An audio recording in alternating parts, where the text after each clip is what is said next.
இன்னைக்கு ஒரு பிள்ளையார் பாட்டு. ஜெய கணேஷ ஜெய கணேஷ ஜெய கணேஷ பாஹி மாம். ஸ்ரீ கணேஷ ஸ்ரீ கணேஷ ஸ்ரீ கணேஷ ரக்ஷ மாம்.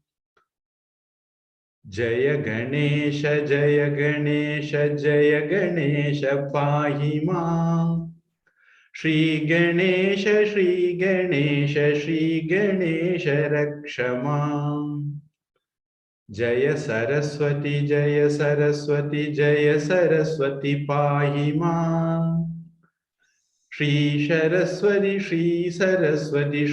सरस्वती रक्ष माम्. जय सरस्वती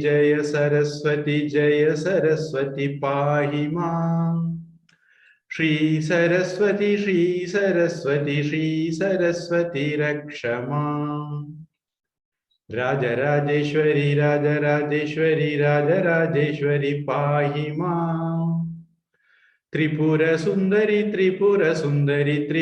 सुंदरी रक्ष माम्.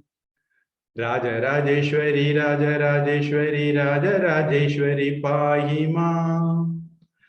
त्रिपुर सुंदरी रक्ष माम्. शरवण भव पाहि माम्. सुब्रह्मण्य रक्ष माम्. शरवण भव पाहि माम्. सुब्रह्मण्य रक्ष माम्. वेल मुरुगा पाहि माम्. वेलायुधा रक्ष माम्. वेल मुरुगा पाहि माम्. वेलायुधा रक्ष माम्. कार्तिकेय पाहि माम्. सुब्रह्मण्य रक्ष माम्. कार्तिकेय पाहि माम्.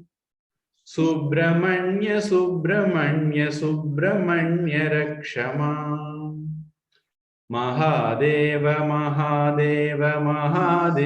पाहि माम्. नीलकण्ठ रक्ष माम्. महादेव पाहि माम्. नीलकण्ठ रक्ष माम्. सोक्केशा सोमेशा सुन्दरेश पाहि माम्. मीनाक्षी अम्ब सहित सोम सुन्दर रक्ष माम्. सोक्केशा सोमेशा सुन्दरेश पाहि माम्. मीनाक्षी अम्ब सहित सोम सुन्दर रक्ष माम्. उमारमण पाहि माम्. गौरी शंकर रक्ष माम्. उमारमण पाहि माम्. गौरी शंकर रक्ष माम्. लक्ष्मी रमण पाहि माम्. हरिनारायण रक्ष माम्. लक्ष्मी रमण पाहि माम्. हरिनारायण रक्ष माम्. கொஞ்சம் வேகமா பாடினால் जय गणेश जय गणेश जय गणेश पाहि मां श्री गणेश रक्ष मां जय सरस्वती पाहि मां श्री सरस्वती रक्ष मां राजराजेश्वरी पाहि मां त्रिपुर सुंदरी रक्ष मां शरवण भव पाहि मां सुब्रह्मण्य रक्ष मां वेल मुरुगा पाहि मां वेलायुधा रक्ष मां कार्तिकेय पाहि मां सुब्रह्मण्य रक्ष मां महादेव पाहि मां नीलकंठ रक्ष मां सोमेशा सुंदरेश पाहि मां मीनाक्षी अम्ब सहित सोमसुंदर रक्ष मां उमारमण पाहि मां गौरी शंकर रक्ष मां लक्ष्मीरमण पाहि मां हरिनारायण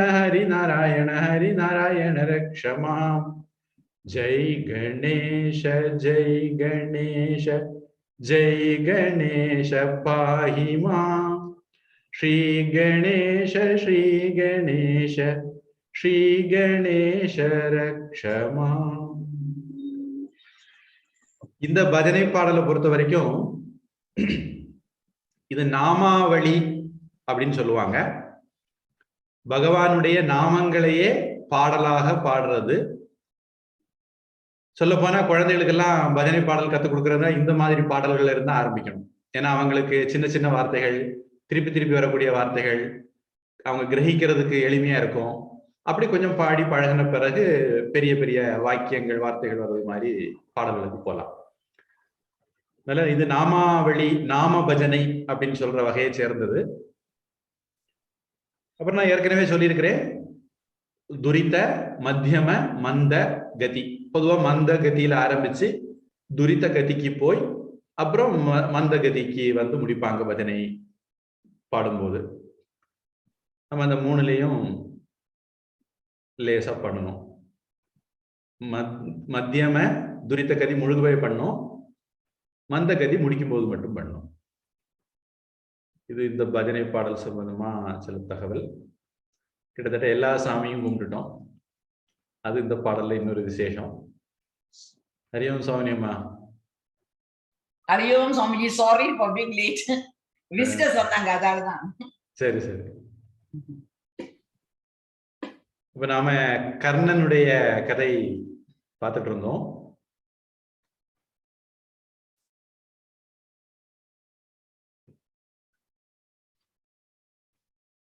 சூரியன் வந்து கர்ணன் கிட்ட வந்து பேசும்போது ஏதோ ஒரு ரகசியத்தை சொல்லாம பேசிட்டு இருந்தாரே, அது என்ன ரகசியம் அப்படின்னு கேட்க,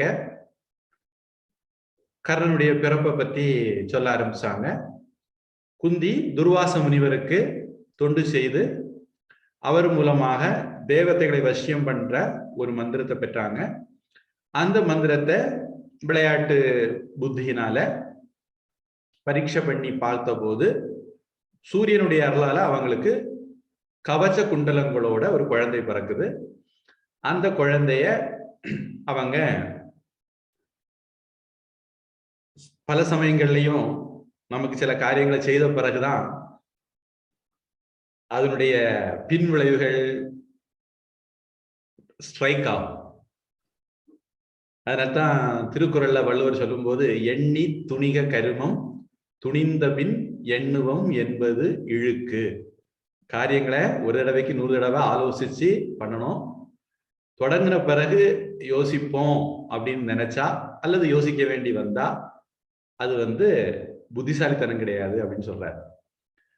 அதனால குந்தி சின்ன குழந்தையா இருந்ததுனால அந்த வயசுக்கே உரிய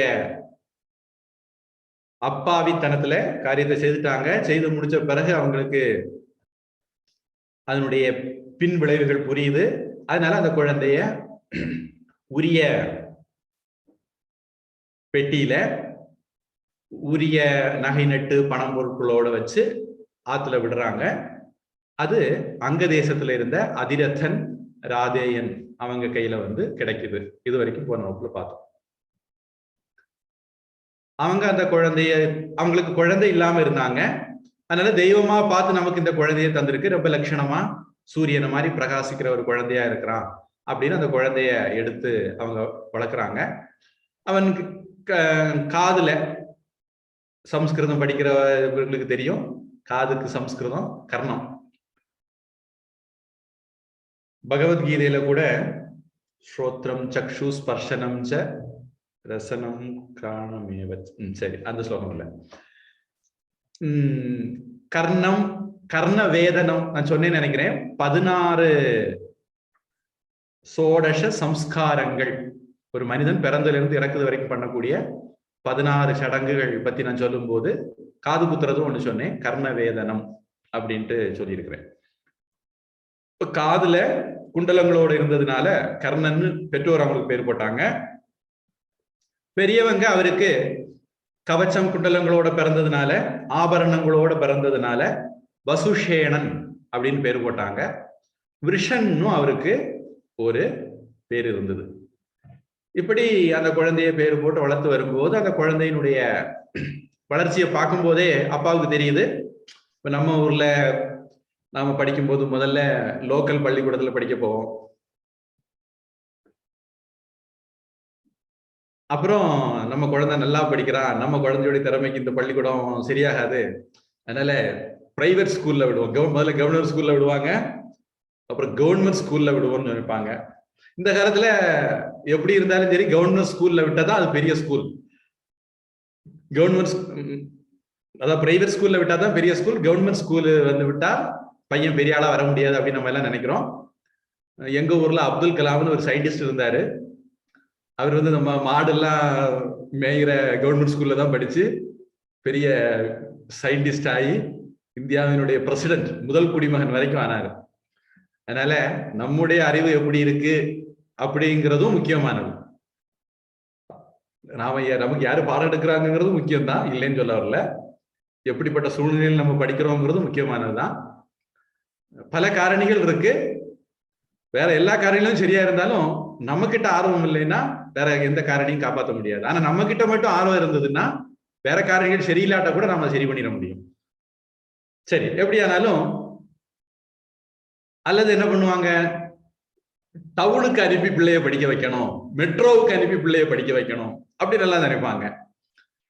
அந்த மாதிரி அதிரதனுக்கும் தோணுச்சது, பையனை ஹஸ்தினாபுரத்துக்கு அனுப்பி வைக்கணும், நம்ம ஊர் கிராமம் இவனுக்கு சரி வராது, அங்க போனா அவன் பெரிய ஆளா வருவான் அப்படின்ட்டு தோணுச்சது. அதனால ஹஸ்தினாபுரத்துக்கு அனுப்பி வைக்கிறார். இதுக்கு முன்னாடியே குந்தி குழந்தைய அப்படியே நட்டாத்துல விடல. இப்போதான் நம்ம சொல்லுவோம் நட்டாத்துல விட்டுட்டாங்க அப்படின்னு. குந்தி பண்ணதை வச்சுதான் அந்த பேர் வந்தது என்னமோ தெரியாது, பழமொழி. ஆனா குந்தி உண்மையிலே நட்டாத்துல விடல. குந்தி அதனுடைய ஒயரபவுட்ஸ், அந்த குழந்தை வச்ச பெட்டி என்ன ஆகுது எங்க போகுதுன்னு எல்லாம் தகவல்களை சேரிச்சுட்டே இருந்திருப்பாங்க போல.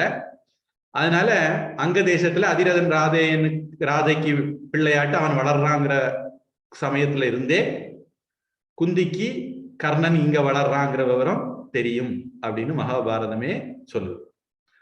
எதனால இந்த விஷயத்த சொல்றேன் அப்படின்னா, ஆக்சுவலா இந்த மாதிரி சில விஷயங்களை சொல்ல போய் தான் மகாபாரதம் இவ்வளவு பெருசாச்சுது. குந்தி முதலானவர்களுக்கு அர்ஜுனனோட கர்ணன் வந்து சண்டை போடும் போதுதான், அந்த அரங்கேற்றத்தின் போதுதான் முதலா தெரியுங்கிற மாதிரி ஒரு பிரமையில நம்மளை எல்லாம் வச்சிருக்காங்க.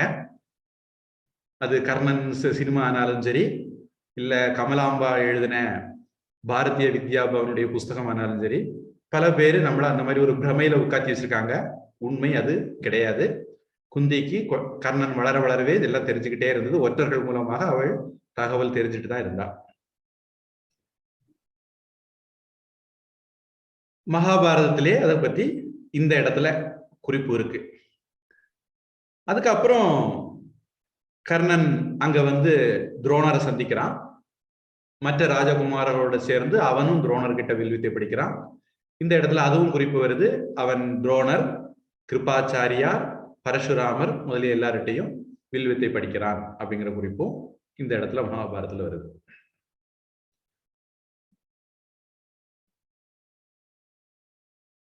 இதுதான் அவன் பிறப்பை பற்றிய ரகசியம். சூரியன் அவனுக்கு தந்தை அப்படிங்கிறது சூரியன் அவன்கிட்ட சொல்லாம மறைச்சாரு அப்படின்னு சொல்லி அதை முடிக்கிறாங்க. அதுக்கப்புறம் விட்ட இடத்துல போகணுமே, இந்திரன் வந்து உங்ககிட்ட கவச குண்டலம் வாங்க வருவான் அப்படின்னு சூரியன் கர்ணனுக்கு கனவுல வந்து பேசிட்டு இருந்தா நம்ம பார்த்துட்டு இருந்தோம். அதுக்கிடையில தான் இந்த கதை வந்தது. அதனால விட்ட இடத்துக்கு போனா இந்திரன் சூரிய தேவன் சொன்னது மாதிரி வந்தார். வந்து கவச குண்டலங்களை கேட்டார். கர்ணன் சூரியன் கிட்ட வந்து சொன்னான், அதெல்லாம் நான் கேட்டா கொடுத்துருவேன், இல்ல கேட்டா இப்படி கொடுக்காம இருக்க முடியும், விரதம் எடுத்து வச்சிருக்கேன் அப்படின்லாம் சொன்ன கர்ணன் இந்திரன் வந்து கேட்ட போது இல்ல இல்ல வேற எது வேணாலும் கேளுங்க தாரே அப்படின்னு முடிஞ்ச மட்டும் சொல்லி பார்த்தா இந்திரன் விடாப்பிடியா எனக்கு கவச்ச குண்டலம் தான் வேணும்னு அடம் பிடிச்சான் பிராமண ரூபத்துல வந்து.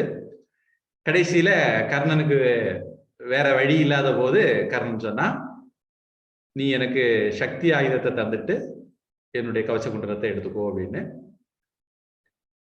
அப்படி ஒப்பந்தத்தின் அடிப்படையில சக்தி ஆயுதம் கொடுக்கப்பட்டது. இந்திரன் சொன்னார் ஒரே ஒரு முறைதான் அதை பிரயோகிக்க முடியும். சுவாமிஜி சொல்லுங்க. அவரு தானமா கொடுக்கலையா? அப்ப அவரு ஆமா, இத தானம்னு எடுத்துக்கிட்டா எடுத்துக்கலாம், அதை தானம்னு எடுக்க முடியாதுன்னு நான் நினைக்கிறேன். ஏன்னா அவர் வந்து தானம் கொடுத்த பிறகுதானே இந்திரன் வந்து சொல்றாரு, சரி நீங்க எனக்கு கொடுத்தது, பிகாஸ் அவரு சொல்றாருல எனக்கு தெரியும் நீங்க இந்திரன் என்று, அப்படி இல்லையா? இல்ல, இந்த கான்டெக்ஸ்ட்ல சூரியனே முன்கூட்டி இந்திரன் வருவாரு சக்தி ஆயுதத்தை கேட்கணும்னு சொல்லிடுறாரு. அதை ஒட்டி கர்ணன் என்னது வியாபாரம் தான் பண்றாரு, நீ எனக்கு அதைத்தான் நான் உனக்கு இதை கொடுக்குறேன் அப்படின்னு. இதை வந்து தானம்னு சொல்ல முடியாதுன்னு நான் நினைக்கிறேன். தானம்னா நம்ம பிரதி எதுவும் எதிர்பாராம நம்மகிட்ட இருக்கிறது கொடுத்தாதான் தானம். ஆனாலும் கேட்டதை கொடுத்ததுனால அதை தானம்னு வச்சுக்கிட்டா தப்பும் இல்லை. அர்ஜுன கர்ணனும் தானம் கொடுத்தாரு, இந்திரனும் தானம் கொடுத்தாரு அப்படின்னு வச்சுக்கலாம். அப்புறம்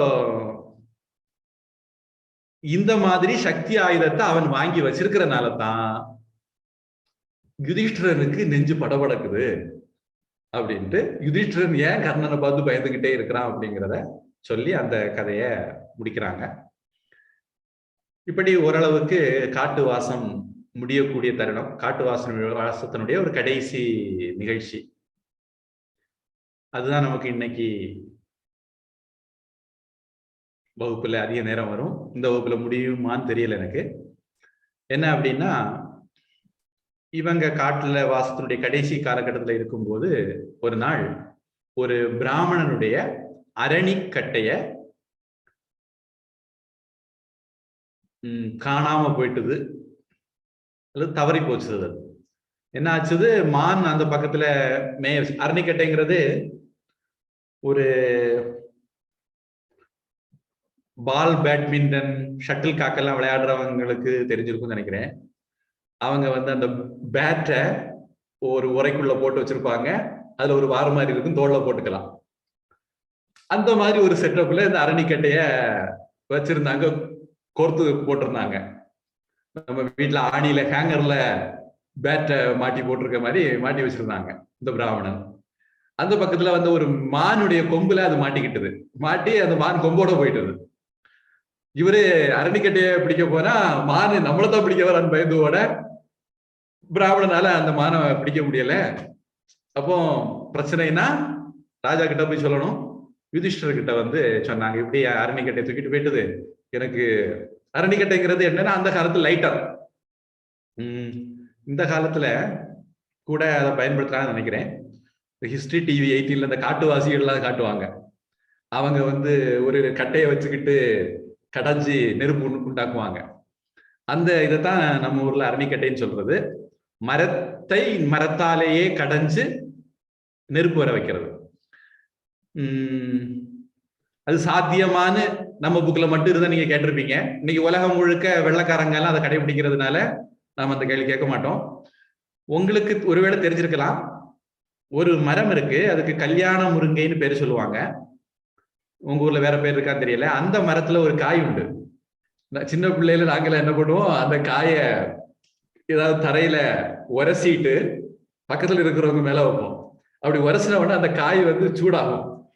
பக்கத்துல இருக்கிறவங்களுக்கு ஒரு சூடு வைக்கிற மாதிரி ஒரு ஒரு சின்ன சூடு வரும் அந்த காயில. அந்த காய் வந்து ரொம்ப கட்டியா இருக்கும், என்னதான் உரசினாலும் உரையவே உரையாது. இப்ப புளியங்கொட்டையெல்லாம் உரசினோம்னா அது தோல் போய் வெள்ளையா மாறிடும். இது அப்படியெல்லாம் வரவே வராது. எவ்வளவு நாள் வேணாலும் உரசி உரசி விளையாடலாம். ஒரு அக்ஷரம் பிரம்ம மாதிரி அது அழியாமலே இருக்கும். அது கல்யாண முருங்கை மரத்தினுடைய காயின்னு சொல்லுவாங்க. இந்த அரணிக்கட்டைங்கிறது அந்த மரத்தினுடைய கட்டை தானா, இல்ல வேற ஏதாவது? அதுக்கு வன்னி மரம்னு ஒரு மரமும் இருக்கு. விநாயகருக்கு வன்னி மரம் விசேஷம். வன்னி மரத்து நிழலிலே வரங்கள் தரும் பிள்ளையார்னு போன வகுப்புல நம்ம பாடணும். வன்னி அப்படிங்கிற வார்த்தை நெருப்பு அப்படிங்கிற பொருள் தரக்கூடிய சம்ஸ்கிருத வார்த்தை. அந்த மரம் கட்டையா, இது ஒரு ஆராய்ச்சிக்குரிய விஷயம். நான் இதை பத்தி இது வரைக்கும் ஆராய்ச்சி பண்ணல. ஆனா அந்த மரக்கட்டைக்கு இயல்பாக உராய்வினால தீப்பொறியை உண்டாக்கக்கூடிய தன்மை உண்டு. பொதுவா காட்டுல பல சமயங்கள்ல காட்டு தீ உருவாகிறது இப்படிதான். காட்டுல காஞ்ச மரங்கள் இருக்கும், அது ஒண்ணுக்கு ஒண்ணு உரசும் போதே தீ வந்துடும். இது நமக்கு எல்லாருக்கும் தெரியும். காட்டு தீயால அமெரிக்கா பல சமயங்கள பாதிக்கப்படலாம் கேள்விப்பட்டிருக்கோம். உங்க ஊரு ரொம்ப காடுள்ள ஊருக்குனால உங்க ஊர்ல கூட அப்படி நடக்கலாம்னு நினைக்கிறேன். எப்படியானாலும் இந்த மரத்தை கடைஞ்சு நெருப்பு எடுக்கிற அந்த கட்டைக்கு அரணிக்கட்டைன்னு பேரு. அந்த செட்டு அத மான்கொம்புல மாட்டி போயிட்டுது. அதனால இவங்க தர்மர் யுதிஷ்டிரர் பஞ்சபாண்டவர்கிட்ட வந்து அதை திருப்பி மீட்டு தரும்படியாக கேட்டு அந்த பிராமணர் வந்தார். இவங்க அதை தேடி போனாங்க, மான தேடி போனாங்க. எப்படி ராமர் வந்து சீதையை ராவணன் தூக்கிட்டு போன உடனே சீதையை தேடி தேடி தேடி நடந்தாரோ, ராமருக்கு அதிர்ஷ்டம் இருந்தது. அதனால வழியில ஜடாயு இருந்து இதோ இந்த திசையில தான் போனாங்கன்னு தெற்கு திசையை காட்டி விட்டாரு. அப்புறம் அவர் தெற்கால நடந்து போகும்போது வழியில சில கவந்தன் இந்த மாதிரி ஆசாமிகள் எல்லாம் பார்த்தாரு. ஒவ்வொருத்தரும் அவருக்கு க்ளூ கொடுத்துக்கிட்டே இருந்தாங்க. கடைசியில கவர்னன் சொன்னாரு, நீ அப்படியே போனீங்கன்னா சபரி வருவா, சபரியை போய் பார்த்தேன்னா அங்க வந்து சுக்ரீவன் அண்ட் கோ சந்திக்கலாம், அவங்கள உதவியா வச்சு நீ இது பண்ணிக்கலாம். இப்படி எல்லாம் ராமருக்கு அங்கங்க வழியில வழிகாட்டி மாதிரி சைன் போர்டு மாதிரி யாராவது இருந்தாங்க. ஆனா துரதிருஷ்டவசமா பஞ்சபாண்டவர்களுக்கு மான தேடி போனாங்க, எந்த குழுவும் இல்ல. தேடி தேடி நடந்து நடந்து நடந்து இந்த மாதிரி ஏப்ரல் மேல போனாங்களோ என்னமோ, பயங்கர வெயில், நல்ல தாகம், மேற்கொண்டு நடக்க ஒரு சொட்டு தண்ணி குடிக்காம மேற்கொண்டு நடக்க முடியாதுன்னு முடிவு பண்ணி ஒரு மரத்தடியில ஒரு நிழல்ல உட்கார்ந்தாங்க. அப்போ உட்கார்ந்த உடனே சரி இப்ப தண்ணி குடிக்கிறதுக்கு என்ன பண்றது அப்படின்னு உடனே நகுல சகதேவன் வந்து அந்த மரத்து மேல ஏறி பார்த்தார். பார்த்த போது பறவைகள் எல்லாம் பறக்கிற ஒரு இடத்த பார்த்தார். பழைய காலத்துல இந்த மாதிரி அறிவெல்லாம் நம்ம ஆட்களுக்கு ரொம்ப ஓவர். உதாரணத்துக்கு தண்ணிக்கு கிணறு தோண்டணும்னு வச்சுக்கோங்க. எங்க பச்சை பசேல்னு இருக்கோ, எங்க பசு மாடு படுத்து இருக்குதோ, இந்த அப்புறம் வேப்ப மரத்துல கணுவா இருந்ததுன்னா இந்த மாதிரி சில இது வச்சிருப்பாங்க. இந்த மாதிரி இடங்கள் எல்லாம் இந்த ஏரியாவில தண்ணி இருக்கிறதுக்கான வாய்ப்பு இருக்கு அப்படிங்கிறதுக்கான அடையாளம். இந்த மாதிரி நகுலன் ஏறி பார்த்துட்டு பறவைகள் அங்க பறக்குது, அதனால அங்க கண்டிப்பா நீர்நிலை இருக்கணும், அங்க போகலாம் அப்படின்னு சொல்ல யுதிஷ்டிரன் சகதேவனையே அனுப்பினார். சகதேவன் போனாரு, அங்க தண்ணி இருந்தது. தண்ணியை குடிக்க போகும்போது ஒரு அசரீரி, ஒரு குரல் வானொலி கேட்டது. நீங்க இந்த தண்ணியை குடிக்கணும்னா முதல்ல என்னுடைய கேள்விக்கு பதில் சொல்லணும். இது வந்து என்னுடைய தடாகம், நீர்நிலை. நீங்க என்னுடைய கேள்விக்கு பதில் சொல்லிட்டு தான் இதுல இருந்து தண்ணி எடுத்து குடிக்க முடியும் அப்படின்னு. சகதேவன் சொன்னார், மனுஷன் சாவ கிடக்குறான், இப்ப கேள்விக்கு பதில் சொல்லுன்னு சொல்லிட்டு இருக்கீங்க. நம்ம தண்ணியை குடிச்சுக்கிறேன், அப்புறம் கேள்விக்கு பதில் சொல்றேன்னு சொல்லிட்டு அவன் தண்ணி எடுத்து குடிச்சா மயங்கி விழுந்துட்டா. அடுத்தது கொஞ்சம் போன சகதேவனை காணலையே அப்படின்னு சொல்லிட்டு நகுலன் அனுப்புனாங்க. நகுலனுக்கும் அதே மாதிரிதான் நடந்தது. அர்ஜுனன், பீமன், ஏன்னா எல்லாருக்கும் நாங்க யாரு, பஞ்ச பாண்டவர்கள், எங்களுக்கு எதிரா ஈடு இணையா யார் இருக்காங்க, நாங்க சொல்றதுதான் சட்டம். அந்த மாதிரி ஒரு சட்டில் கொஞ்சோல ஈகோ, சொத்தோல ஈகோ இருந்திருக்கலாம். சொத்தோலைங்கிறது சில இடங்கள்ல இருக்கிற பழக்கம், எல்லா ஊர்லயும் இருக்காங்க, அதுவும் ஒரு தமிழ்னு வச்சுக்கோங்க. கொஞ்சம் போல அப்படின்னு சொல்றதுக்கு அப்படி சொல்லுவாங்க. அப்போ இவங்களுக்கு அந்த மாதிரி கொஞ்சம் ஈகோ இருந்ததுனால என்னமோ அவர் சொன்னதை கேட்கல. இங்க மறுபடியும் நாம தர்மபுத்திரன் யுதிஷ்டிரன் எப்படிப்பட்ட ஒரு கேரக்டர் அப்படிங்கிறது வெளிப்படுறத பாக்குறோம். யுதிஷ்டிரர் வந்தாரு தம்பிகளை தேடி, தம்பிகள் எல்லாம் இறந்து கிடக்கிறத பார்த்தார். அவரும் சரி தண்ணி குடிச்சுக்கிட்டு மேற்கொண்டு யோசிக்கலாம் தண்ணி குடிக்க போனார். அந்த அசரீரி குரல் ஒலிச்சது. உன் தம்பி எல்லாம் இப்படி நான் சொன்னதை கேட்காம தண்ணியை குடிச்சிட்டு இறந்து போனாங்க, அதனால நீயும் என்ன கேட்காம தண்ணி குடிச்சா நீ இறந்து போயிடுவ அப்படின்ட்டு சொன்னார். இது என்னுடைய குலம் அப்படின்னு சொன்ன உடனே தர்மபுத்திரன் சொன்னாரு, எப்ப இது உன்னுடைய குலமோ அப்ப நான் உன்னுடைய பெர்மிஷன் இல்லாம அதுல இருந்து எதுவும் எடுக்கக்கூடாது, அதனால நான் உன்னுடைய சொல்லுக்கு கட்டுப்படுறேன் அப்படின்னு சொல்லிட்டு சொன்னார். யக்ஷன் வந்து நீ என்னுடைய கேள்விகளுக்கு எல்லாம் பதில் சொல்லு அப்படின்னு சொல்லி கேள்வி கேட்கிறார். அந்த கேள்வி பதில நாம கொஞ்சம் பார்க்கலாம். அதுல சிலது நமக்கு பயன்படக்கூடிய விஷயங்களும் இருக்கலாம். என்ன உரையாடல் நடந்தது அப்படிங்கிறது தெரிஞ்சுக்கிறதுக்காக உதவும். இது ஒரு தனி பாடமாக கூட சில பேர் எடுப்பாங்க. யக்ஷ பிரஷ்னம் அப்படின்னு இதுக்கு பேரு. தர்ம தேவதை, அதாவது யமதர்மராஜா, உங்களுக்கு தெரிஞ்ச பேர்ல சொன்னா வைவஸ்வத மனு, நமக்கு கட்டோபனிஷத்துல வரும், கீதையில வரும். அகம் விவஸ்வதே யோகம் புரோக்தவானகம் அவ்யயம், இமம் விவஸ்வதே யோகம் புரோக்தவானகம் அவ்யயம் விவஸ்வான் மனவே பிராக மனுரிக்ஷ்வாக்கவே பிரவீத். விவஸ்வான சூரியன், அந்த சூரியனுடைய பையன் மனு. சூரியனுடைய பையன்கிறனால அந்த மனுவுக்கு வைவஸ்வத மனு. நம்ம இன்னைக்கு இருக்கக்கூடிய இந்த மன்வந்தரத்தினுடைய முதல் மனு, அல்லது இந்த மன்வந்தரத்துக்கு அவரால் தான் பேரு வைவஸ்வத மனு அப்படின்னு பேரு. சூரியனுடைய பிள்ளை யமன், யமதர்மராஜா. கட்டோபனிஷத்துல யமதர்மராஜாட்ட நச்சிகேதன் போய் கேள்வி கேட்டான். அதனால சங்கரர் பாஷ்யம் தொடங்கும் போதே யமதர்மராஜனுக்கு நமஸ்காரம் சொல்லி தொடங்குவார். அந்த யமதர்மராஜா தான் தர்மபுத்திரனை சோதிக்கிறதுக்காக வேண்டி இப்படி யக்ஷன் ரூபத்துல வந்து இது பண்ணார் அப்படின்னு இந்த கதை முடியும் போது நமக்கு தெரியுது. இதே யமதர்மராஜா தர்மபுத்திரர் சோதிக்கிறதுக்கு பிறகு சொர்க்க ஆரோகண பர்வத்திலையும் வந்தார். அந்த கதை நான் ஏற்கனவே சொல்லியிருக்கிறேன். இப்ப யக்ஷன் வந்து கேட்கிறார், ஒவ்வொரு கேள்வியா போகுது. யாரு ஆதித்யனை உதிக்க பண்றாங்க? கொஞ்சம் உங்களுக்கு நான் இன்னைக்கு கிளாஸ் தொடங்கும் போது கவனிச்சேன்,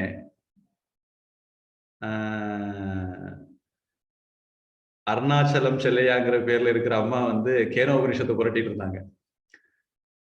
அந்த கேனோபனிஷத்து வந்து கேள்வியோட தான் ஆரம்பிக்கும். கேன ஈஷிதம் பததி பிரேஷிதம் அப்படின்ட்டு, யாரால ஏவப்பட்டு இந்த உயிர்கள் எல்லாம் கேக்குது பாக்குது அப்படின்னு போகும் அந்த கேள்வி. என்ன அர்த்தம் அப்படின்னா பிரம்மத்தினால அப்படின்னு விடைய வர வைக்கிறதுக்காக வேண்டி அந்த உபனிஷத்து போகும். கிட்டத்தட்ட அதே மாதிரிதான் இந்த கேள்விகளும். யாரு ஆதித்யனை உதிக்க பண்றாங்க, எவர்கள் அவனுக்கு ரெண்டு பக்கங்களிலும் சஞ்சரிக்கிறார்கள், யார் அவனை அஸ்தமனம் அடைய பண்றாங்க, எதுல அவன் நிலை பெற்று இருக்கிறான் அப்படின்னு கேள்வி. ஒவ்வொன்றுக்கா பதில் சொல்றாரு. யார் ஆதித்யனை உதிக்க பண்றாங்க? நாம ஒவ்வொரு கேள்வி பதிலா பண்ணா நான் உங்களுக்கு புரிஞ்சுக்கிறது ஈஸியா இருக்கலாம்னு நினைக்கிறேன். அது பிரம்மம் தான் ஆதித்யனை உதிக்க பண்ணுது. தைத்திரிய உபனிஷத்து கூட ஒரு இடம் வரும். பீஷாஸ்மாத் வாதப்பவதே பீஷோதேதி சூரியஹ. அவன் பிரம்மத்தின் உள்ள பயத்தினால தான் காற்று வீசுது, சூரியன் உதிக்குது அப்படிங்கிற மாதிரி தைத்திரிய உபனிஷத்துல வரும். பயத்தினால அப்படின்னா பிரம்மத்தினால, பிரம்மத்தினுடைய கட்டளையினால, பிரம்மத்தினுடைய நியமத்தினால அப்படின்னு நம்ம அர்த்தம் எடுத்துக்கணும். இங்கேயும் அதுதான் தர்மர் பதில். தைத்திரிய உபனிஷத்துல படிச்சிருப்பாரு. என்ன சொல்றாரு? பிரம்மம் தான் ஆதித்யனை உதிக்க பண்ணுது. தேவர்கள் அவனுடைய ரெண்டு பக்கங்கள்லயும் சஞ்சரிக்கிறாங்க. இது எல்லாத்துக்குமே ஒரு தத்துவ அர்த்தங்கள் இருக்கும். நாம இப்ப அதுக்குள்ள போகல. தேவர்கள் அவனுக்கு ரெண்டு பக்கத்துலயும் சஞ்சரிக்கிறாங்க. அவனை வந்து தர்மம் தான் அஸ்தமனம் அடைய பண்ணுது. என்ன தர்மம்? காலையில உதிக்கணும், சாயந்தரம் மறையணுங்கிற தர்மம். அவன் சத்தியத்துல நிலை பெற்றிருக்கிறான் அப்படின்னு சூரியனை பத்தின இந்த கேள்விக்கு தர்மர் பதில் சொல்றார். அடுத்தது யக்ஷன் கேட்கிறாரு, எதனால மனிதன் ஸ்ரோத்ரியன் ஆகிறான் அப்படின்னு கேட்கிறார். தர்மர் அதுக்கு வேதம் ஓதுறதுனால மனிதன் ஸ்ரோத்ரியன் ஆகிறான் அப்படின்னு சொல்றாரு. இப்ப நீங்க எல்லாம் வேதாந்தம் படிக்கிறீங்க, அப்ப நீங்க எல்லாம் ஸ்ரோத்ரியர்கள். எதனால மகத்தை அடைகிறான்? மகத்துனா பிரம்மத்துக்கு ஒரு பேரு. கட்டோபனிஷத்துல இதை பத்தி வருதுன்னு நினைக்கிறேன். முண்டகோபனிஷத்துலயும் இந்த மகத்துங்கிற வார்த்தை பயன்படுத்தி இருக்குதுன்னு நினைக்கிறேன். கண்டிப்பா கடோபனிஷத்துல இருக்கு.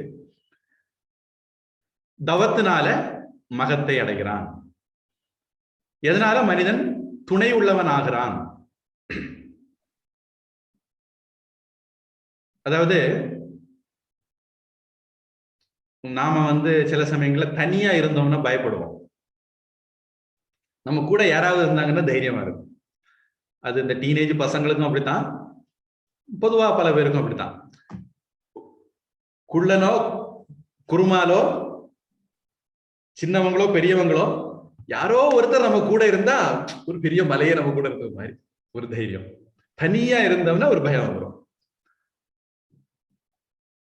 அதனால அவர் கேட்கிற எதனால மனிதன் துணை உள்ளவன் ஆகிறான் அப்படின்னு கேட்கிறார். அதுக்கு அவர் பதில் சொல்றாரு, தைரியத்தினால ஒரு மனிதன் துணை உள்ளவன் ஆகிறான். ஏன்னா கூட இருக்கிறவங்க எப்போ இருக்க மாட்டாங்க. எப்பவுமே நம்ம கூட இருக்கிறது நம்ம தைரியம் தான். நம்முடைய மன தைரியத்தை நம்ம இழக்கலைன்னா நாம எப்பவுமே துணை உள்ளவர்களாக இருப்போம் அப்படிங்கிற அர்த்தத்துல சொல்றார். எதனால மனிதன் புத்திமான் ஆகிறான் அப்படின்னு கேட்கிறார்.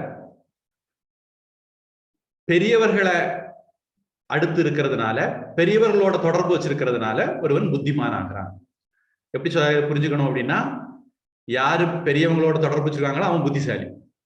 ஏன்னா பெரியவங்களோட தொடர்பு சத் சங்கம்னு நம்ம சொல்லுவோம் வேதாந்தத்துல. பெரியவங்களோட தொடர்பு இருக்கும்போது அவர்கள் மூலமாக வழிகாட்டுதல் கிடைக்கும், நல்ல விஷயங்கள் எல்லாம் நமக்கு தெரிய வரும். நம்முடைய வாழ்க்கையில பல சமயங்கள்ல அது கை கொடுக்கும். ஊன்றுகோல் மாதிரி வள்ளுவருடைய வார்த்தையில சொல்லுதான், உடுக்கை இழந்தவன் கை போல அங்கே இடுக்கண் களைவதாம் நட்பு அப்படின்னு வள்ளுவர் சொல்வார். அது மாதிரி பெரியவர்கள் நமக்கு ஆபத்து காலத்துல உதவியா இருப்பாங்க, நண்பன மாதிரி. தொடர்ந்து யக்ஷன் கேட்கிறான், பிராமணர்களுக்கு தேவத்தன்மை எது? யுதிஷ்டர் சொல்றார், வேத அத்தியனம் தான் பிராமணர்களுக்கு தேவத்தன்மை. அதாவது வேதங்களை படிக்கிறது. சாதுக்களுக்கு இருக்கிறது மாதிரி பிராமணர்களுக்கு தர்மம் எது? அதுக்கு யுதிஷ்டர் பதில் சொல்றாரு, தவம் தான் சாதுக்களுக்கு இருக்கு. சாதுக்களுக்கும் பிராமணர்களுக்கும் பொதுவா இருக்கிற தர்மம் என்னன்னு பார்த்தா, ரெண்டு பேரும் தவம் பண்ணுவாங்க. பிராமணர்களுக்கு மனுஷத்தன்மை எது அப்படின்னா, மரணம் பிராமணர்களுக்கு மனுஷத்தன்மை. எல்லாரும் சாவாங்க, மனுஷங்க எல்லாரும் சாவாங்க, பிராமணர்களும் சாவாங்க. உலகத்துல சில பேர் சொல்லிட்டு இருக்காங்க, பாவத்தின் சம்பளம் மரணம் அப்படின்னு. யாரு சொல்றாங்க உங்களுக்கு தெரியாட்டா பரவாயில்ல, அப்படி சொல்றவங்க கொஞ்சம் பேர் இருக்காங்க. அந்த சொல்றவங்க கூட்டத்துல பாத்தீங்கன்னா எல்லாரும் செத்துக்கிட்டே இருக்காங்க. அந்த மதத்தை தோற்றுவிச்ச ஆளு தொங்குறதுல இருந்து எல்லாருமே செத்துக்கிட்டு இருக்காங்க. அப்ப எல்லாருமே பாவம் செய்தவங்க போல இருக்கு. 19 பாவ மன்னிப்பு தாரேன்னு வேற காது குத்துவாங்க. மரணம் மனுஷனா இருந்தா இறந்துதான் ஆகணும். பிராமணர்களுடைய மனுஷத்தன்மை மரணம். நம்ம யாரும் மரணத்துக்கு விதிவிலக்கா இருக்க முடியாது. அதனால மரணத்தை பத்தி புத்திசாலியா இருந்தா கவலைப்படாம இருக்கணும். இன்னைக்கே நாளைக்கே போத்தான் போறோம், போகும்போது போய்க்கிடுவான், அதை பத்தி யோசிச்சுட்டு இருப்பாரு. உலகத்துல வேற எவ்வளவோ நல்ல விஷயம் சந்தோஷமா இருக்கிறது இருக்கு, அதை தெரிஞ்சுக்கிடுவோம், சந்தோஷமா இருப்போம். அசத்துக்களுக்கு போல அவர்களுக்கு அதர்மம் எது அப்படின்னு யக்ஷன் கேள்வி கேட்கிறார். யுதிஷ்டிரர் பதில் சொல்றார், பரநிந்தை பிராமணர்களுக்கு அதர்மம். அப்போ ஒரு பிராமணனா இருக்கிறவன் ஒரு நாளும் மற்றவர்களை நிந்தனை பண்ணக்கூடாது, பழிச்சு பேசக்கூடாது. மற்றவர்களை பழிச்சு பேசினால் அது அவனுக்கு ஆகாது, அதர்மம் அப்படின்னு சொல்றாரு. யக்ஷன் தொடர்ந்து க்ஷத்திரியர்களை பத்தி கேள்விகளை அடுக்கிறாரு. க்ஷத்திரியர்களுக்கு தேவத்தன்மை எது அப்படின்னு யுதிஷ்டிரர் சொல்றாரு, க்ஷத்திரியர்களுக்கு பானங்களும் அஸ்திரங்களும் தான் தேவத்தன்மை. சத்துக்களை மாதிரி இவங்களுக்கு தர்மம் எது அப்படின்னு யக்ஷன் கேட்கிறார். இவர்களுக்கு யஜ்ஞம் தான் தர்மம். பெரியவங்களுக்கு யஜ்ஞம் எப்படி தர்மமா இருக்கோ அதே மாதிரி க்ஷத்திரியர்களுக்கும் யஜ்ஞம் பண்றது தர்மம். இவங்க பண்ணுவாங்க, பிராமணர்கள் பண்ணி கொடுப்பாங்க. அடுத்தது க்ஷத்திரியர்களுக்கு மானிடத்தன்மை எது அப்படின்னு. மனுஷங்களுக்கும் க்ஷத்திரியர்களுக்கும் எந்த விஷயத்துல ஒற்றுமை இருக்கும்னா, ரெண்டு பேருக்கும் பயம் இருக்கும். பயம்தான் இவருடைய மனுஷத்தன்மை. அசத்துக்களை மாதிரி இவங்களுக்கு அதர்மம் எது க்ஷத்திரியர்களுக்கு அப்படின்னு கேட்கிறார் யக்ஷன். துன்பமுற்றவர்களை கைவிடுதல் அதர்மம். க்ஷதாத் அதர்மாத் திராயதே இதி க்ஷத்ரியக. மற்றவர்களை அதர்மத்தினால பாதிக்கப்படாம காப்பாத்துறது தான் ஒரு க்ஷத்ரியனுடைய லட்சணம். இந்த வார்த்தைக்கு வித்பத்தி அர்த்தம் பார்த்தா, அதனால துன்பமுத்துல இருக்கிறவங்களை இவங்க ஒரு நாளும் கைவிடக்கூடாது. அப்படி ஒருவேளை கைவிட்டாங்கன்னா தன்னுடைய வேதனை கஷ்டத்தை கருதி, கீதையில கூட ஒரு இடத்துல வருது, கஷ்டத்தை நினைச்சு தன்னுடைய கடமையை கைவிட்டானா அது தாமசம்னு வருது. இங்க ராஜா மற்றவரோட துன்பத்துல இருக்கிறவங்களுக்கு காப்பாத்துறத கைவிட்டான் அப்படின்னா அது அவனுக்கு அதர்மம் ஆகுது அப்படின்னு சொல்ற. அடுத்தது யக்ஷன் தொடர்ந்து யஜ்ஞத்துக்குரிய முக்கியமான சாமம் எது? சாமம்னா சாம மந்திரம் எது அப்படின்னு அர்த்தத்துல. யஜ்ஞத்துக்குரிய முக்கியமான யஜுஸ் எது? இவருடைய யஜ்ஞத்தை எது வரிக்கிறது? யஜ்ஞமானது எதை மீறாம இருக்குது அப்படின்னு கேட்கிறார். யுதிஷ்டிரர் சொல்றார், யஜ்ஞத்தினுடைய முக்கியமான சாமம் எதுன்னா உயிர் தான்.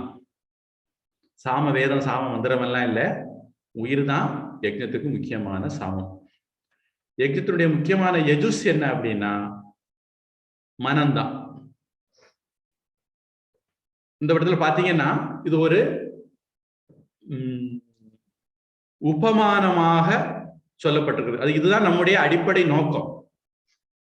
இதை மனசுல வச்சுக்கிட்டு நாம வெளியே யஜ்ஞங்கள் எல்லாம் பண்றோம். இந்த தத்துவார்த்தம் இல்லாம பண்ணும்போது அதுக்கு உரிய பலன் நமக்கு கிடைக்காது. அப்புறம் யஜ்ஞத்தை எது வரிக்கிறது அப்படிங்கிறதுக்கு ரிக்கு தான் யஜ்ஞத்தை வரிக்கிறது. யஜ்ஞம் எதை மீறாம இருக்குதுன்னா அந்த ரிக்க மீறாம இருக்குது. ரிக்குன்னா ரிக்கு வேத மந்திரங்கள் செய்யும். ஒரு நியமம்னு அர்த்தம் தரக்கூடிய வார்த்தையும் கூடாது. ஏன் ரிக்குன்னா செய்யுள்களால் ஆனது. செய்யுள்னா எப்பவுமே ஒரு நியமங்களுக்குள்ள இருக்கக்கூடிய வாக்கிய அமைப்புகளுக்கு தான் செய்யுள்னு பேர். அப்புறம் யக்ஷன் தொடர்ந்து பயிரிடுறவர்களுக்கு எது சிறந்தது? விதைக்கிறவங்களுக்கு அது விடைய பார்த்துருவோம். யுதிஷ்டிரர் சொல்றாரு, பயிரிடுறவர்களுக்கு மழை சிறந்தது. இப்ப விதைக்கிறவங்களுக்கு எது சிறந்தது? விதைக்கிறவங்களுக்கு விதை தான் சிறந்தது. பிரதிஷ்டையை விரும்புறவங்களுக்கு எது சிறந்தது? பிரதிஷ்டையை விரும்புறவங்களுக்கு பசுக்கள் சிறந்தது. பிரதிஷ்டைனா ஒரு ஸ்டெபிலிட்டி அப்படின்னு அர்த்தம் எடுத்துக்கலாம். நாம ஒரு பழைய காலத்துல எல்லாம் ஒரு வீட்டுல பசு இருந்ததுன்னா அந்த பசு அவங்களுக்கு விவசாயத்துக்கு பயன்படும், பால் கொடுக்கும், வருமானம் வரும். அந்த குடும்பம் அன்றாட சாப்பாட்டுக்கு சிரமம் இல்லாம அவங்களுக்கு கண்டிப்பா ஒரு காடு கழனி இருக்கும். இந்த சாணி எல்லாம் அங்க போடுவாங்க, அங்க விளைச்சல் வரும். அந்த வயல் அறுத்து வரக்கூடிய வைக்கோல் எல்லாம் மாட்டுக்கு போடுவாங்க. ஒரு ரீசைக்கிளிங் மாதிரியும் அது வேலை செய்யும். குறைவான செலவுல அவங்களுடைய அன்றாட வாழ்க்கை நடந்துகிட்டே இருக்கும். அதனால இந்த பிரதிஷ்டை அப்படிங்கிற இந்த இடத்துல ஸ்டெபிலிட்டி அப்படின்னு புரிஞ்சுக்கலாம் நாம. பெறுகிறவர்களுக்கு எது சிறந்தது? பெறுகிறவர்களுக்கு நாம அடையக்கூடிய விஷயங்கள்ல எது சிறந்தது அப்படின்னு அர்த்தம். நாம அடையக்கூடிய விஷயங்கள்ல புத்திரன் தான் சிறந்தவன். இந்த இடத்துல இது வந்து காமன் ஜெண்டர்னு எடுத்துக்கோங்க. அப்ப புத்திரி கிடையாது அப்படின்னு எடுத்துக்க வேண்டியது இல்லை, பிள்ளைகள் அப்படின்னு அர்த்தம். நாம போன வகுப்புலதான் பார்த்தோம்னு நினைக்கிறேன். சாவித்திரி ஒரு பொண்ணா பிறந்து 6 வரம் வாங்கி எவ்வளவு பேரை காப்பாத்தினாங்கன்னு பார்த்தோம். அத மாதிரி திரௌபதியை காப்பாற்ற போறாருன்னு மார்க்கண்டேயர் சொல்லி யுதிஷ்டரை தேர்த்தினாருன்னு அப்படி பார்த்தோம். அதனால இது காமன் ஜெண்டரா தான் எடுத்துக்கணும். அப்புறம் யக்ஷன் தொடர்ந்து கேட்கிறார், இந்திரியங்களால விஷயங்களை அனுபவிக்கிறவனும் சிறந்த புத்தி உள்ளவனும் உலகத்தாரால செல்வம் உள்ளவன் என்று பூஜிக்கப்பட்டவனும் எல்லா பிராணிகளுக்கும் சம்மதனுமான எந்த மனிதன் இவ்வளவு சிறப்பு இருந்தாலும் மூச்சு விட்டு கொண்டிருந்தும் உயிர் இல்லாம இருக்கிறான். கீதையில கூட இந்த மாதிரி ஒரு இது இருக்குன்னு நினைக்கிறேன். சரி, மூச்சு விட்டுட்டு இருக்கான். சாதாரண நம்ம என்ன சொல்றோம்? கதாசூன் அகதாசூன்ச்ச நானு சோச்சந்தி பண்டிதாக அப்படின்னு கீதை ஆரம்பிக்குது. மூச்சு விடலை அப்படின்னா ஆள் இறந்து போச்சுது, உயிர் இல்லைன்னு நம்ம சொல்றோம். ஆனா இங்க யக்ஷன் கேட்கிறாரு, மூச்சு இருக்குதான் செய்யுது, அதனால அவன் செத்ததுக்கு சமானம் தான். விவேகானந்த சாமி சொல்லுவார், they alone live who live for others. யார் மற்றவர்களுக்காக வாழ்கிறார்களோ அவர்கள்தான் வாழ்வதாக கருதப்படத்தக்கவர்கள். அதர்ஸ்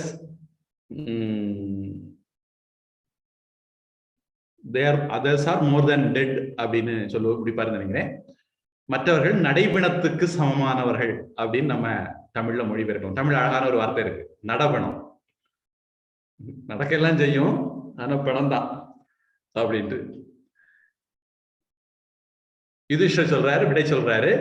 யாரு தேவதைகள், அதிதிகள், வேலைக்காரர்கள், பித்ருக்கள் தான் இந்த 5 பேருக்கும் ஹவிஸ் முதலியவளை கொடுக்கலையோ அவன் தான் மூச்சு விட்டு கொண்டிருந்தாலும் இறந்தவன். இந்த இடத்துல ஒரு அழகான திருக்குறள் நீங்க ஞாபகம் வச்சுக்கலாம். தென்புலத்தார் தெய்வம் விருந்து ஒக்கல் தான் என்று 5புலத்தாறு ஓம்பல் தலை. நான் ஏற்கனவே சொல்லியிருக்கிறேன், பஞ்சமகா யஜ்ஞம் பத்தி பேசும்போது சொல்லியிருப்பேன், சோடச சம்ஸ்காரம் சமயத்துல சொல்லியிருப்பேன், ஒரு சில தடவைகள் ஏற்கனவே சொல்லியிருக்கிறேன். இந்த 5 தான் இந்த இடத்துல வரிசைப்படுத்திருக்கு. தென்புலத்தார் அப்படிங்கிறது பித்திருக்கள், தெய்வம் அப்படிங்கிறது தேவதைகள், விருந்து அப்படிங்கிறது அதிதி, ஒக்கல் அப்படிங்கிறது வேலைக்காரங்க. எனக்கு இன்னைக்கு திருக்குறளுக்கு அந்த ஒக்கல்ங்கிற வார்த்தைக்கு ஒரு புது அர்த்தம் கிடைச்சது. சாதாரணமா சுற்றத்தார் அப்படிங்கிற மாதிரி அர்த்தம் சொல்றது உண்டு, ஆனா இந்த வேலைக்காரங்கிறது இன்னும் அழகான அர்த்தம் நினைக்கிறேன். ஏன்னா மனுஸ்மிருதியிலையும் நாம பாக்குறோம், வேற பல இடங்களையும் பாக்குறோம், வேலைக்காரங்களை நம்முடைய சாஸ்திரங்கள் எவ்வளவு முக்கியத்துவம் கொடுத்துருக்குது அப்படின்னு. வேலைக்காரங்களுக்கெல்லாம் சாப்பாடு கொடுத்துட்டு தான் எஜமான உட்கார்ந்து சாப்பிடணும் அப்படின்னு மனுஸ்மிருதி சொல்லுது. அப்புறம் எஜமானன் சாப்பிட்ட பிறகு, கணவன் சாப்பிட்ட பிறகு மனைவி சாப்பிடணும் அப்படின்னு. அப்படி ஒரு ஹையரார்கி. உடனே பெண்ணுரிமைவாதிகளும் சண்டைக்கு வரக்கூடாது. இந்த ஹையரார்கில பல ஆங்கிள் பார்க்கணும். வேலைக்காரனுக்கு பிறகுதான் எஜமானே, அதுக்கப்புறம் மனைவி அப்படின்ட்டு. அப்ப பஞ்சமகா யஜ்ஞம் தான் இதுல மறைமுகமாக சொல்லப்படுது. பஞ்சமகா யஜ்ஞம் செய்யாதவன் மூச்சு விட்டுக்கிட்டு இருந்தாலும் இறந்தவனுக்கு சமானம் அப்படின்ட்டு அர்த்தம். நாம பஞ்சமகா யஜ்ஞம் பற்றி ஒரு சின்ன டெமோ கூட காமிச்சோம், ஒரு சின்ன ஷார்ட் வீடியோ கூட காமிச்சோம். 2 குழந்தைகள் காலையில எழும்புற உடனே சாமி கும்பிட்டுட்டு எழும்புவாங்க, குளிச்சு முடிச்ச உடனே பூவெல்லாம் பறிச்சு பூஜை பண்ணுவாங்க, தேவாரம் எல்லாம் படிப்பாங்க. அப்புறம் தாத்தா பாட்டி காலில், அப்பா அம்மா காலில் விழுந்து நமஸ்காரம் பண்ணுவாங்க, வீட்டுக்கு வர விருந்தாளிகளை வரவேற்று சாப்பாடெல்லாம் போடுவாங்க.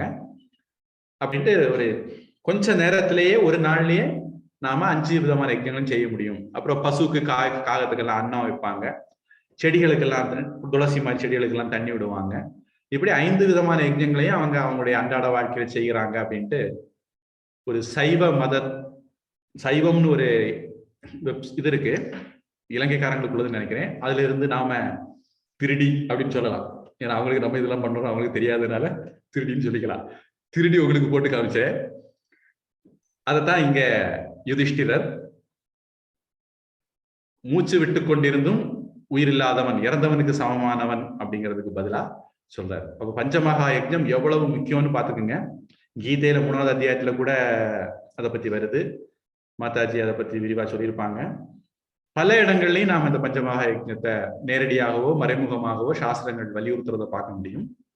நம்ம தாத்தா திருவள்ளுவர் கூட அதை பத்தி சொல்றாரு.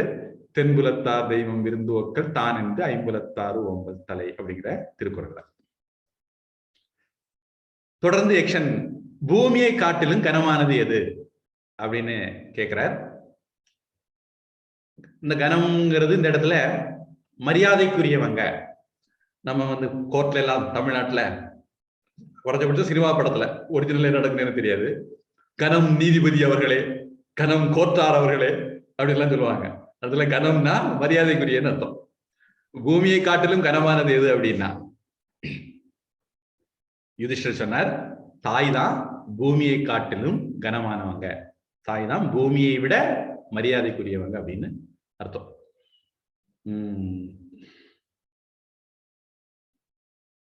நான் நினைக்கிறேன்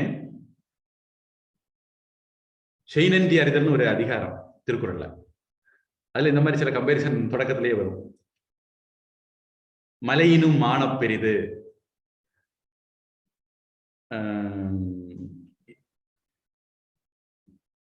காலத்தினால் செய்த உதவி சிறிதெனினும் ஞாலத்தின் மானப் பெரிது, உலகத்தை விட பெருசு, அது பூமியோட பெருசு அப்படின்னு ஒரு இடம். மலையை விட பெருசுன்னு ஒண்ணு. திணைத்துணை நன்றி செய்யினும் பனைத்துணையா கொள்வர் பயன் தெரிவார். கொஞ்சோல திணை மாதிரி கொஞ்சோல செய்தா கூட அத பனை மாதிரி பெருசா கணக்கு பண்ணிக்குவாங்க, அதனுடைய அருமை தெரிஞ்சவங்க அப்படிங்கிற மாதிரி எல்லாம் செய்நன்றி இடத்துல முதல் ஒரு 3 குறள்ல இந்த மாதிரி சில கம்பேரிசன் சொல்றாரு திருவள்ளுவர்.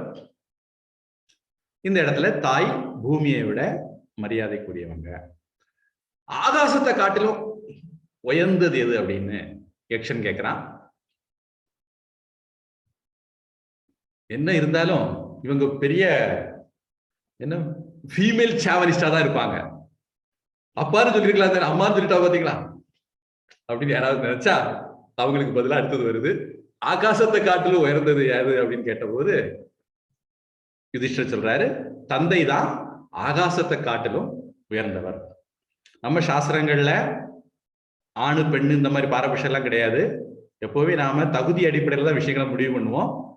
அதை எப்பவுமே ஞாபகம் வச்சுக்கணும். இந்த மாதிரி இடங்கள் நமக்கு அதெல்லாம் காட்டக்கூடிய இடங்கள். அடுத்தது காற்றை காட்டிலும் விரைவானது எது அப்படின்னு யக்ஷன் கேட்கிறாரு. மனசுதான் காற்றை விட வேகமானது. வாயோ தஸ்யாகம் நிகிரகம் மன்யே வாயோரிவ சுதுஷ்கரம் அப்படின்னு கீதையில 6வது அத்தியாயம் நினைக்கிறேன். சஞ்சலம் ஹி மன கிருஷ்ண பிரமாதி பலவத் திருடம் தஸ்யாகம் நிகிரகம் மன்யே வாயோரிவ சுதுஷ்கரம். என்னுடைய மனசு அப்படி காத்த மாதிரி அளவாயுது, அது எப்படி அடக்குறதுன்னே எனக்கு தெரியல, என்னடா பண்றது அப்படின்ட்டு கேட்கிறாரு. என்னடா பண்றதுன்னு கேட்டிருப்பாரா அப்படின்னா ஒருவேளை அப்படித்தான் கேட்டிருப்பாரு. ஏன்னா பிறகு 11ஆம் அத்தியாயத்துல வந்து மாப்பு மன்னிப்பு எல்லாம் கேட்கிறாரு. ஐயோ கிருஷ்ணா, உன்னை பத்தி தெரியாம படா போடான்னு பேசிட்டு நீ மன்னிச்சுக்கோ அப்படின்னு விஸ்வரூப தரிசனத்தை பார்த்து சொல்லுவாரு. அதனால இந்த இடத்துல ஒருவேளை அடா போட்டுதான் கேட்டிருப்பாரு நான் சொல்லிக்கிட்டேன். அப்புறம் கிருஷ்ணன் அதுக்கு பதில் சொல்லுவாரு, அசம்சயம் மகாபாகோ மனோ திருநுகிரகம் சலம். சந்தேகம் இல்ல அர்ஜுனா, மனசு வந்து கட்டுப்படுத்த முடியாது, அலைவாயிரம் தான். அதனால நீ ஒண்ணு வருத்தப்படாத, உலகத்துல எல்லாரும் மாதிரிதான். நம்ம பொதுவாக சொல்லுவாங்க, நம்ம வீட்டுல கரண்ட் இல்லைன்னு வச்சுக்கோங்களேன், முன்ன அப்படி போய் எட்டி பக்கத்து வீட்டை பார்ப்பாங்க, பக்கத்து வீட்லயும் கரண்ட் இல்லையா, சரி அப்போ நிம்மதிதான். அதே மாதிரி வீட்டுக்கு வீடு வாசப்படின்னு தமிழ்ல ஒரு சொல் இருக்கு. நம்ம வீட்டுல மட்டுமா கஷ்டம், எல்லா வீட்லயும் கஷ்டம்தான் அப்படின்னு நினைச்சிட்டா நம்ம கஷ்டம் பாதியா குறையும். அது மாதிரி கிருஷ்ணன் அர்ஜுனனை தேர்றாரு. உனக்கு மட்டும் இல்ல அர்ஜுனா, உலகத்துல எல்லாருக்கும் அப்படித்தான், கவலைப்படாத நீ, எல்லாரோட நீ ஒருத்தன் தான் அப்படின்னு சொல்லிட்டு அதுக்கு வழி சொல்றாரு. அபியாசேனத்து கவுந்தேய வைராகியேனச்ச கிரஹ்யதே. பயிற்சியினாலேயும் பற்றின்மையினாலேயும் நீ அதை கட்டுப்படுத்த முடியும் அப்படின்னு வழியும் சொல்றாரு. அதனால மனசு காற்றை காட்டிலும் வேகமானது. மனோவேகம், வாயு வேகம், மனோவேகம் அப்படின்னு பழைய காலத்து தமிழ்ல எக்ஸ்பிரஷன் எல்லாம் உண்டு. அடுத்தது, புல்ல காட்டிலும் அதிகமானது எது அப்படின்ட்டு கேக்குறாரு. உலகத்துல மனுஷன் இல்லாத இடம் எல்லாம் புல் இருக்கும் பாத்துங்க. எங்க இந்த மனுஷன் நடக்கிறானோ அந்த இடத்துல புல் இருக்காது. விலங்கு நடக்கும் புல் இருக்கும், எறும்புல இருந்து யானை வரைக்கும் எது நடந்தாலும் புல்லு முளைக்கும். அது இந்த மனுஷன் மட்டும் நடந்தாலும் புல்லு முளைக்காது.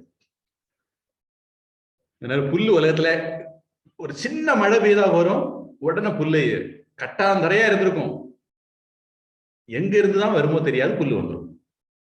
அப்படி புல்லு எங்க சர்வ வியாபி, உலகம் முழுக்க வியாபிச்சிருக்கிறது. ஆனா அந்த புல்லை விட அதிகமானது எது அப்படின்னு யக்ஷன் கேட்கிறாரு. அதுக்கு யுதிஷ்டர் சொல்றாரு, கவலைதான் யக்ஷனே அப்படின்னு சொல்றாரு. உலகத்துல கவலைக்கு தான் ஒரு அளவே இல்லை, அதுதான் உலகத்திலேயே ரொம்ப அதிகமானது.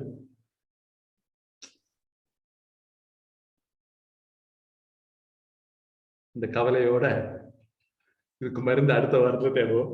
இந்த வகுப்பை முடிச்சுக்குவோம். பிரார்த்தனை.